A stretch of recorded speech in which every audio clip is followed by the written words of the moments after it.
Hello बच्चों, आप सभी स्वागत है हमारा channel study for purpose class में। आज हम इतिहास के पाठ 1 यूरोप में राष्ट्रवाद का दीर्घ उत्तरीय प्रश्न हल करेंगे। हमने पिछले वीडियो में इतिहास के पाठ 1 यूरोप में राष्ट्रवाद का 1 और 2 प्रश्न हल कर दिए थे, जो परीक्षा दृष्टि से काफ़ी महत्वपूर्ण था। और आज हम लोग हल करेंगे 3, 4 और 5। यह वीडियो परीक्षा दृष्टि से काफ़ी महत्वपूर्ण है। जो सवाल है इसको आप लोग तैयार कर लें, और कोई भी तुम्हारा डाउट होगा तो वो हमारा कमेंट में लिखकर बता देना कि भैया यह मेरा डाउट है, क्लियर कर दीजिए। तो हम प्रयास करेंगे कि तुमको अच्छे से पढ़ाकर वो डाउट क्लियर करेंगे। ठीक है, आज हम पढ़ाने वाले हैं क्वेश्चन 3। पिछले वीडियो में पढ़ाए थे 1 और 2 दीर्घ उत्तरीय प्रश्न।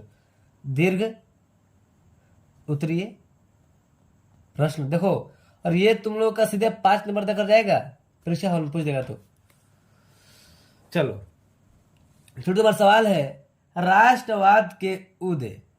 क्या दिया छोटू? राष्ट्रवाद के उदय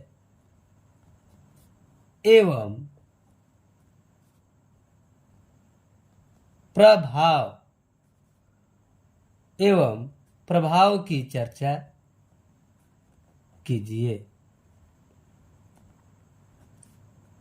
तुम्हारा सवाल है, राष्ट्रवाद के उदय और एवं प्रभाव की चर्चा कीजिए। छोटे पहले लिखेंगे राष्ट्रवाद का उदय, उसके बाद लिखेंगे राष्ट्रवाद का प्रभाव। एक ही में लिख देंगे। ठीक छोटू, देखो, सर्वप्रथम राष्ट्रवाद का उदय। सर्वप्रथम राष्ट्रवाद का उदय फ्रांस की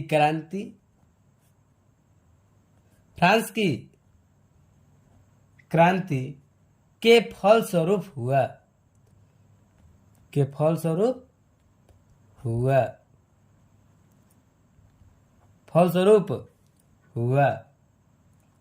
इस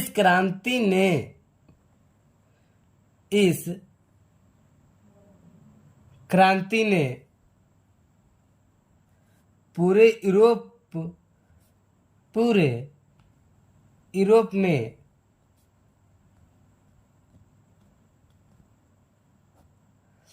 राष्ट्रवाद की लहर उठा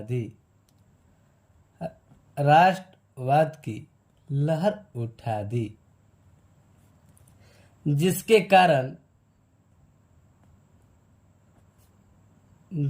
कारण अनेक छोटे बड़े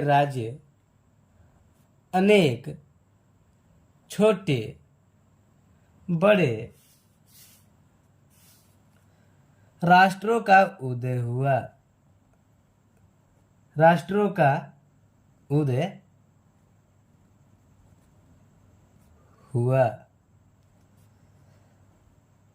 हुआ। ठीक छोटू, जैसे क्षेत्र के छोटे राज्य एवं जातीय के समूहों में राष्ट्रवाद की भावना जन्म लेने लगी, तो वो एक दूसरे को दोस्त लगने लगे, मतलब दोस्त मानने लगे, अपने में झगड़ा करने लगे। फिर ना लिखेंगे, देख लेना। जैसे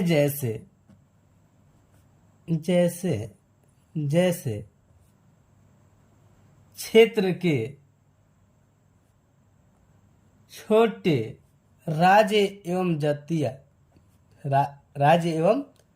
जातियों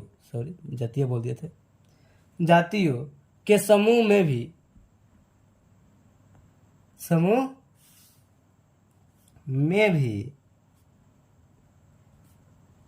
राष्ट्रवाद की भावना जन्म लेने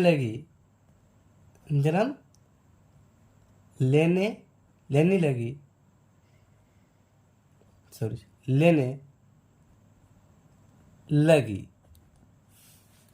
ठीक, तो इटली है ना, तो इटली, जर्मनी, फ्रांस एवं इंग्लैंड जैसे देशों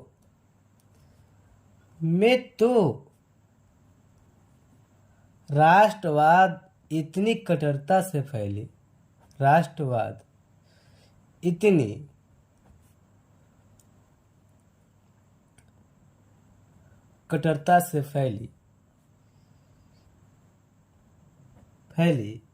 कि ये एक दूसरे के दोष देने लगे। यह एक दूसरे से दोष करने लगे। ठीक छोटू, सर्वप्रथम राष्ट्रवाद उदय, देखो ये सब उदय है, ठीक ना। जब उदय हुआ था तो राष्ट्रवाद के उदय पर बहुत चर्चा करें। सर्वप्रथम राष्ट्रवाद का उदय फ्रांस की क्रांति के फलस्वरूप हुआ। इस क्रांति ने पूरे यूरोप में राष्ट्रवाद की लहर उठा दी, जिसके कारण अनेक छोटे बड़े राष्ट्रों का उदय हुआ। जैसे जैसे क्षेत्र के छोटे एवं जातियों के समूह में भी राष्ट्रवाद की भावना जन्म लेने लगी, तो इटली, जर्मनी, फ्रांस, इंग्लैंड जैसे देशों में राष्ट्रवाद की इतनी कट्टरता फैली कि वह एक दूसरे से दोष करने लगे, पर दूसरे से दुश्मनी करने लगे। अब इसको देखेंगे प्रभाव। क्या देंगे? प्रभाव। अब ना प्रभाव की बात करेंगे, तब इनमें अनेक युद्ध हुआ।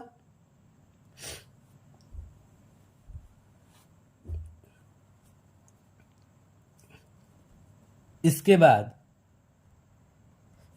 बाद इनमें अनेक युद्ध,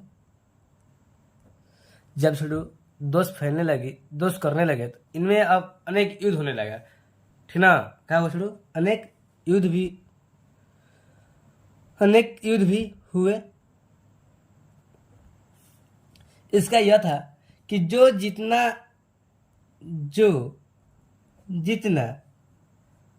शक्तिशाली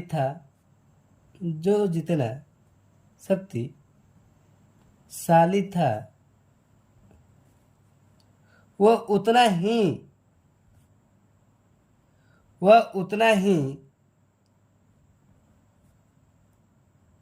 बड़े भाग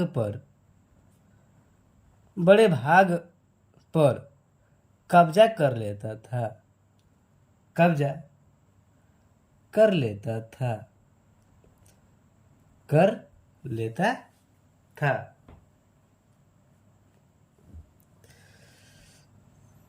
भाग पर कब्जा कर लेता था।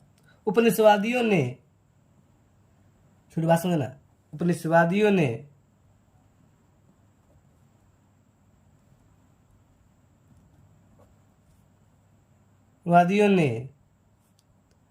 जहां अपनी जड़ जमाई,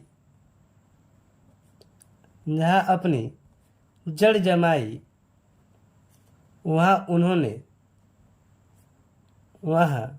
उन्होंने खुलकर शोषण किया, मतलब पूरा शोषण किया, खुलकर शोषण किया। दर्शकों, तुम्हारा दीर्घ उत्तर प्रश्न है, इसलिए तुमको कुछ लंबा लिख रहे हो, कोई दिक्कत नहीं है ना। खुलकर शोषण किया, इससे दो चीजें आसानी से प्राप्त हो जाती थी, ठीक ना छोड़ो। शोषण किया, उपनिवेशों से, वही बात लिखेंगे जो बोले हैं, उपनिवेशों से उन्हें दो चीजें आसानी से प्राप्त हो जाती थी,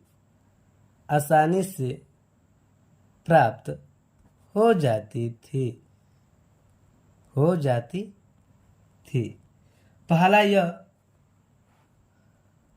पहला यह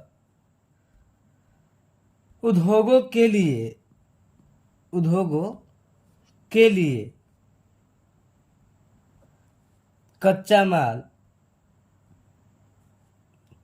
माल मिलने लगा और दूसरा यह तैयार माल का देखो, जो कच्चा माल मिलने लगा, जो वस्तु प्रदान होती थी, जो वस्तु बनती थी, उसको बेचने के लिए बाजार भी उपलब्ध थे। ठीक छोटू, देखना ये लिखे। दूसरा यह है कि तैयार माल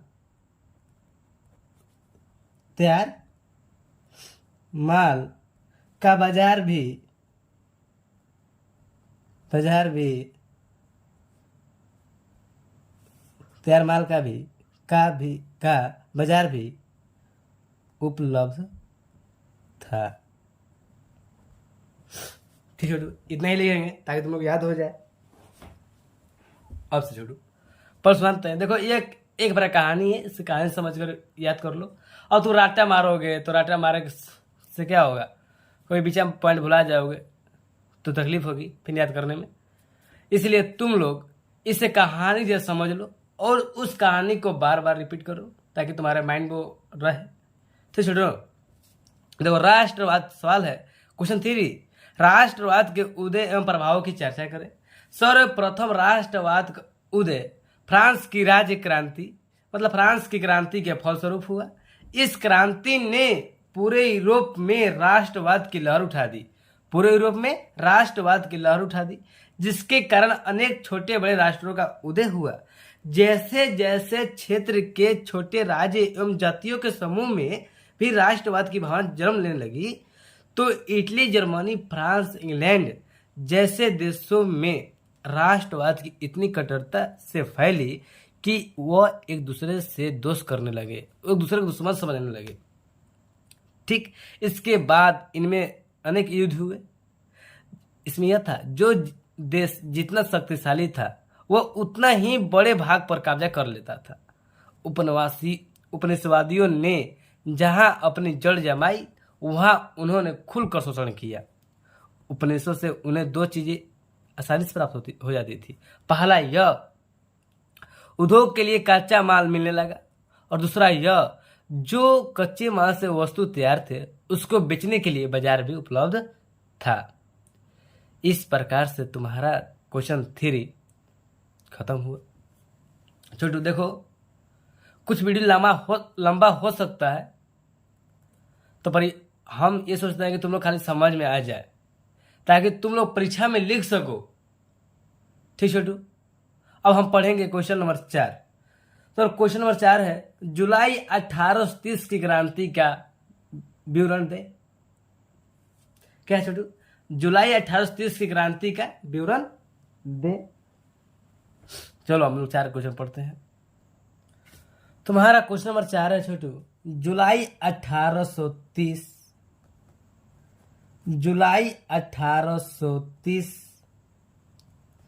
की क्रांति का विवरण दीजिए। क्या विवरण कीजिए, विवरण दीजिए। ठीक छोटू, जुलाई 1830 की क्रांति का विवरण दीजिए। अब वो दिख रहा है सही से ना? हाँ चलो लिखते हैं हम। लिखे इस पर कुछ समझ लेते हैं। छोटू जुलाई 1830 क्रांति में ना लुई 18वें की जब मृत्यु हो गई थी तो उसका भाई चार्ल्स एक उस गद्दी पर बैठ गया। तो छोटू चार्ल्स एक निरंकुश एवं प्रतिक्रियावादी शासक था जिसने फ्रांस में उभर रही राष्ट्रीयता तथा जनतंत्रवादी भावनाओं को दबाने का कार्य किया। उसने अपने शासन काल में संवैधानिक लोकतंत्र की राह में कई गतिरोध उत्पन्न किए। उसके द्वारा प्रतिक्रियावादी पोलिगनक को प्रधानमंत्री बनाया गया पुलकिंग ने पूर्व में लुई 18वें द्वारा स्थापित सामान्य नागरिक संहिता के स्थान पर शक्तिशाली अभिजातीय वर्ग की स्थापना तथा उसे विशेष अधिकारों से विभजित करने का प्रयास किया। उसके इस कदम को उग्रवादियों ने चुनौती तथा क्रांति के विरोध षड्यंत्र समझा। ठीक छोटू, षड्यंत्र समझा। प्रतिनिधि सदन एवं दूसरे उग्रवादियों के पुलकिंग के विरुद्ध एक गहरा संतुष्ट प्रकट किया। जो उग्रवादी थे इसके प्रति क्या है, गहरा संतुष्ट प्रकट किया। भाई क्या है, आप हटा रहे हैं। चार्ल्स एक्स ने इस विरोध के प्रतिक्रिया स्वरूप 25 जुलाई 1830 ईस्वी को 4 अध्यादेशों के द्वारा उग्रवादियों को गला घोटने का प्रयास किया। इन अध्यादेशों के विरोध में प्रेस में क्रांति की लहर दौड़ाई। फ्रांस में 28 जून 1830 में घर में ही युद्ध शुरू हो गया, जिसे जुलाई 1830 की क्रांति कहते हैं। ठीक छोटो, लिखते हैं। चार्ल्स एक्स, खाली गाने समझो। चार्ल्स एक्स एक निरंकुश चार्ल्स एक्स एक निरंकुश एवं प्रतिक्रियावादी शासक था। प्रतिक्रियावादी शासक था जिसने फ्रांस में उभर रही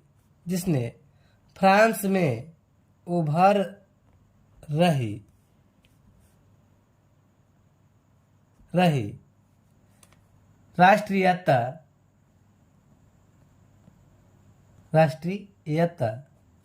तथा जनतंत्रवादी भावनाओं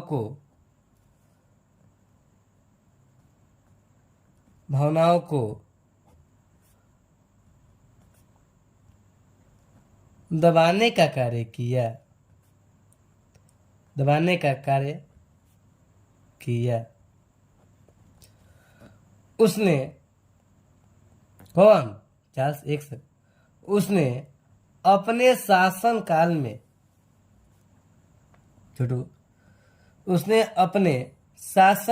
में लोकतंत्र की राह में कई गतिरोध उत्पन्न किए।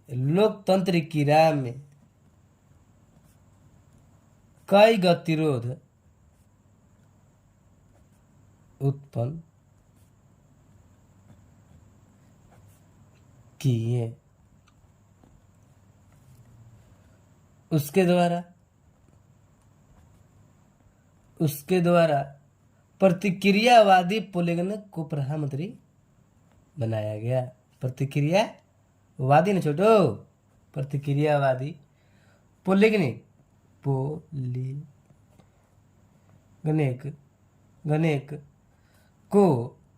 को प्रधानमंत्री बनाया गया।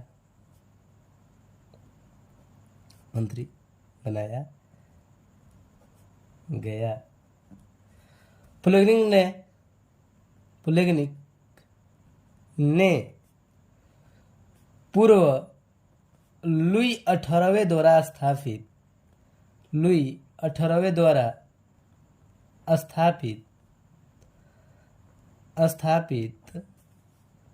समान नागरिकता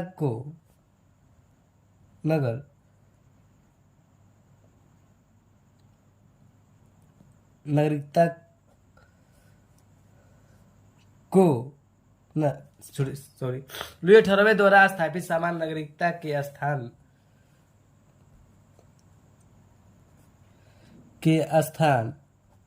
पर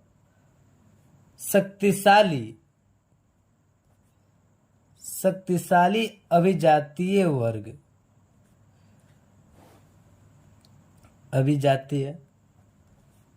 वर्ग की स्थापना तथा उसे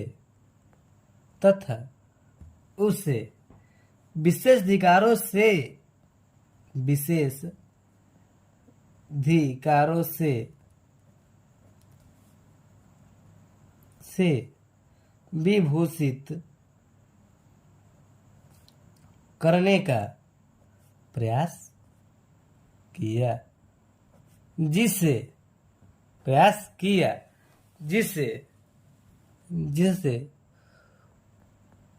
उदारवादियों ने प्लेटनिक के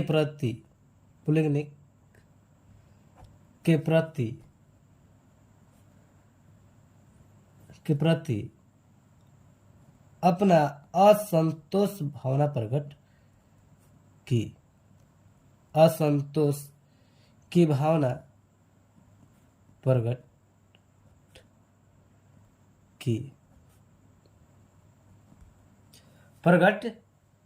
की एवं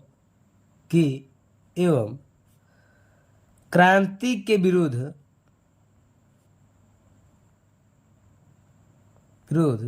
षड्यंत्र समझा।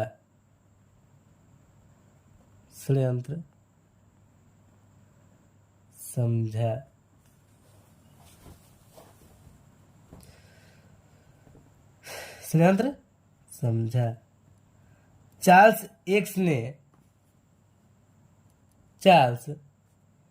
एक्स ने इस विरोध के प्रतिक्रिया स्वरूप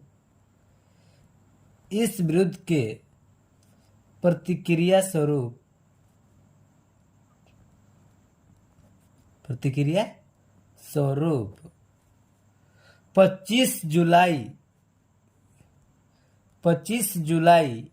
1830 ईस्वी को 4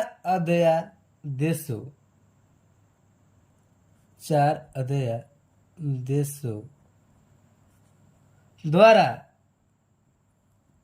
उदारवादियों को गला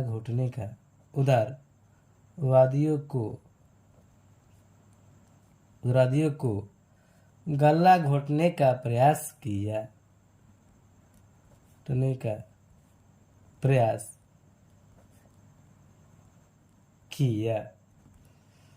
जिससे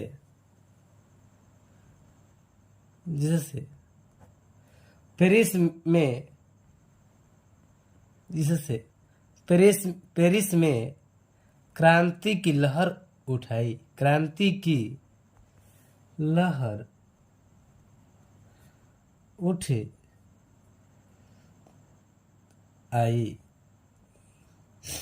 आई और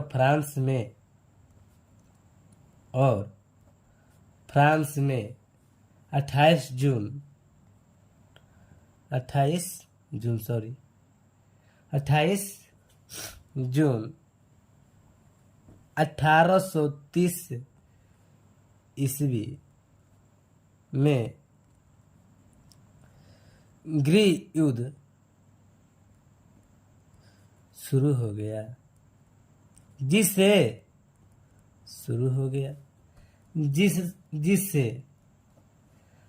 जुलाई 1830 ईस्वी की क्रांति कहते हैं, जिसे जुलाई 1830 ईस्वी की क्रांति कहते हैं। फिर और समझ लेते हैं इसको। जुलाई 1830 की क्रांति का विरोध दे चार्ल्स एक निरंकुश एवं प्रतिक्रियावादी शासक था, जिसने फ्रांस में उभर रही राष्ट्रीयता तथा जनतंत्रवादी भावनाओं को दबाने का कार्य किया। उसने अपने शासन काल में लोकतंत्र की राह में कई गतिरोध उत्पन्न किए। उसके द्वारा प्रतिक्रियावादी प्लेटनिक को प्रधानमंत्री बनाया गया।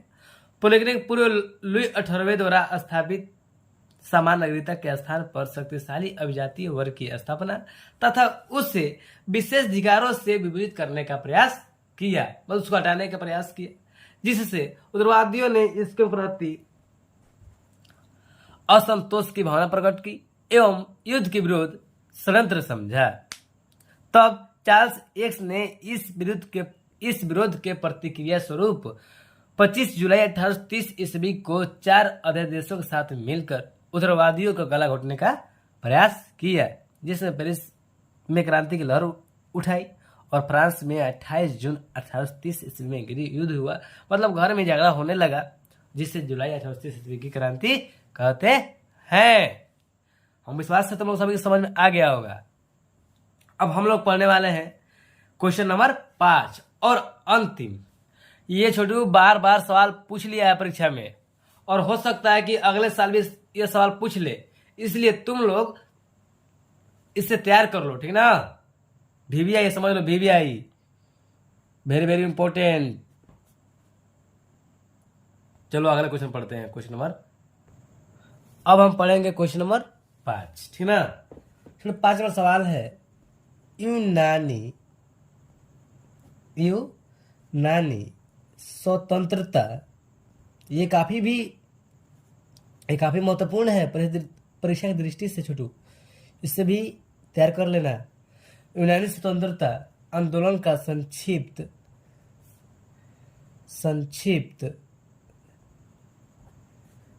विवरण दे।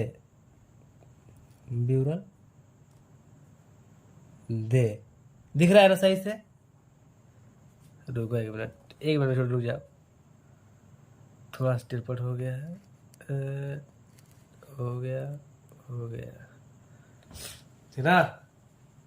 छोड़ लिख रहे हैं आप, सवाल है नहीं मुझसे, ठीक, उधर लिख रहे हैं। काफी टाइम अधिक बढ़ रहा है, ठीक ना। थोड़ा जल्दी प्रयास करो तुम लोग।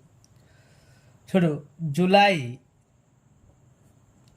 1830 की फ्रांसीसी क्रांति से प्रभावित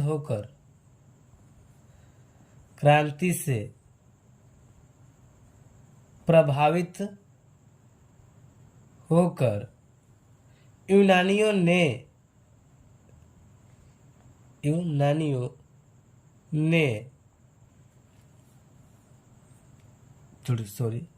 में राष्ट्रीयता की भावना जग गई।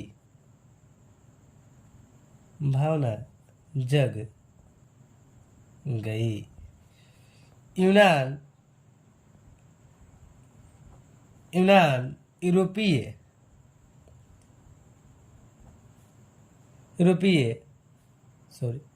यूरोपीय सभ्यता की जननी माना जाता था।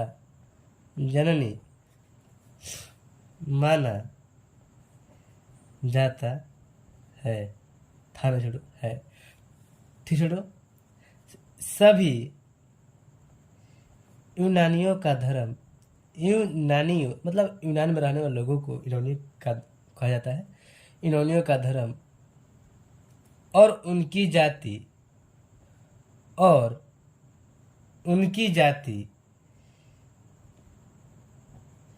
संस्कृति एक ही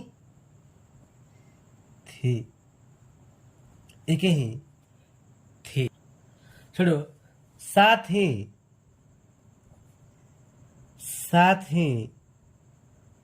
प्राचीन यूनान सभ्यता संस्कृति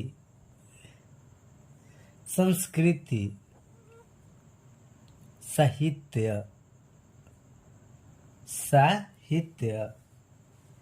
विचार दर्शन कला चिकित्सा विज्ञान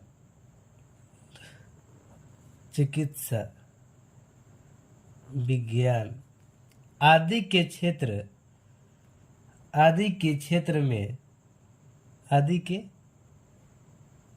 क्षेत्र में न केवल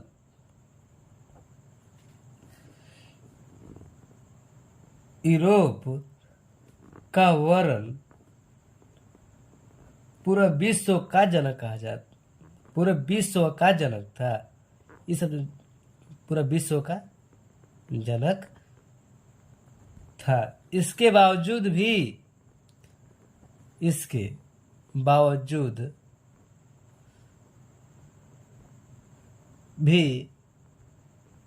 यह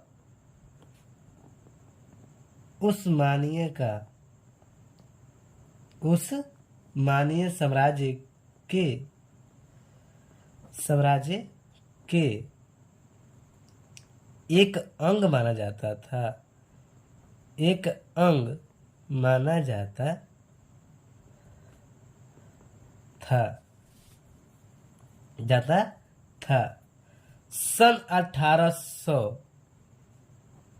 सन 1821 ईस्वी में यूनानियों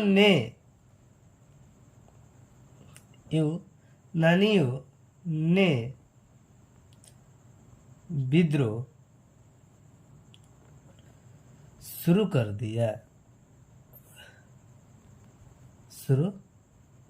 दिया एवं इनके पक्ष में रूस भी था एवं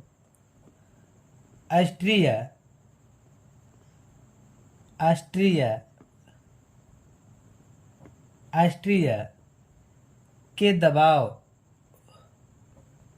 के कारण वह खुलकर सामने नहीं आ रहा था।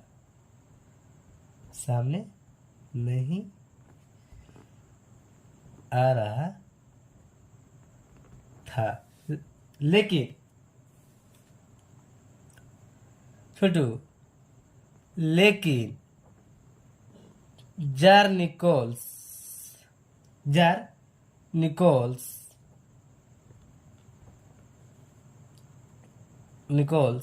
के समर्थन मिलने पर एक प्रकार से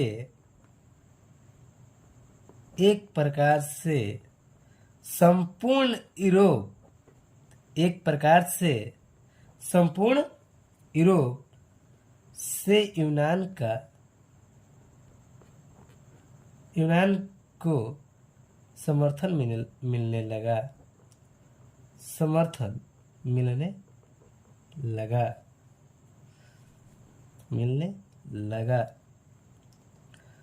और मिलने लगा। तुर्की और यूनान में युद्ध छिड़ गया।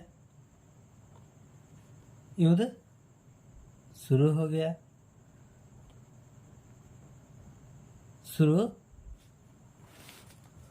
दिख नहीं रहा है ना। शुरू हो गया और इस युद्ध में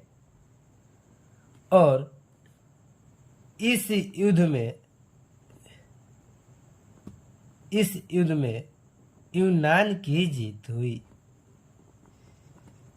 की जीत हुई। तो इस प्रकार से यूनान स्वतंत्रता आंदोलन के बारे में आप लोग जान गए, ठीक ना। चलो, मुझे विश्वास है तुम लोगों को समझ में आया होगा। फिर से हम बता दें तुम लोगों के लिए। यूनानी स्वतंत्रता आंदोलन का संक्षिप्त विवरण दे तो छोटू। जुलाई 1830 की फ्रांसीसी क्रांति जुलाई 1830 की फ्रांसीसी क्रांति से प्रभावित होकर यूनानियों में राष्ट्रीयता की भावना जग गई। यूनान यूरोपीय सभ्यता की जननी माना जाता है। सभी यूनानियों का धर्म और उनकी जाति संस्कृति एक ही थी। साथ ही प्राचीन यूनान सभ्यता, संस्कृति, साहित्य, विचार, दर्शन, कला, चिकित्सा विज्ञान आदि के क्षेत्र में न केवल यूरोप का वर्ण तो पूरे विश्व का जनक था। मतलब यूरोप का नहीं बल्कि पूरा विश्व का जनक था। इसके बावजूद भी यह उस्मानिया साम्राज्य का एक अंग माना जाता था। सन 1831 ईस्वी यूनानियों का विद्रोह शुरू हुआ और इनके पक्ष में रूस भी थे एवं राष्ट्रीय दबावों के कारण वो खुद सामने नहीं आ रहा था। लेकिन जॉर्ज निकोलस द्वितीय के समर्थन से पूरे यूरोप में यूनानियों का समर्थन मिलने लगा। तुर्की और रूस में युद्ध हुआ जिसमें यूनान की जीत हुई। इस प्रकार से यूनानी स्वतंत्रता का आंदोलन क्या हुआ, सफल हुआ। चलो हमें विश्वास है तुम लोग समझ में आया होगा। अगर तुम लोग समझ में नहीं आया होगा तो वो कमेंट बोल सकता है कि मेरे भैया आप अच्छे से पढ़ाइए और अच्छे से समझाइए। छोटू यह बहुत महत्वपूर्ण है, यह परीक्षा दृष्टि से बार बार पूछ लिया है, हो सकता है अगले साल पूछ ले, इसलिए तुम लोग इसको तैयार करके रखो, ठीक ना। नोट्स बना लेना और मन लगा पढ़ो, ठीक ना। बहुत काफी महत्वपूर्ण है इसलिए हम बता रहे हैं, ठीक है छोटू। इतिहास का 2 पार्ट ही महत्वपूर्ण है, एगो यूरोप में राष्ट्रवाद, एगो भारत में राष्ट्रवाद। ये दोनों पर कब्जा कर लो, तुम्हारा 10 से 12 नंबर आसान से क्लियर हो जाएगा, आसानी से क्लियर हो जाएगा, ठीक है छोटू। मन लगा पढ़ो और समझ में नहीं आया तो कमेंट में बोलना, और समझ आ गया होता वो भी कमेंट करके बोलना, ठीक है ना। चलो बाय।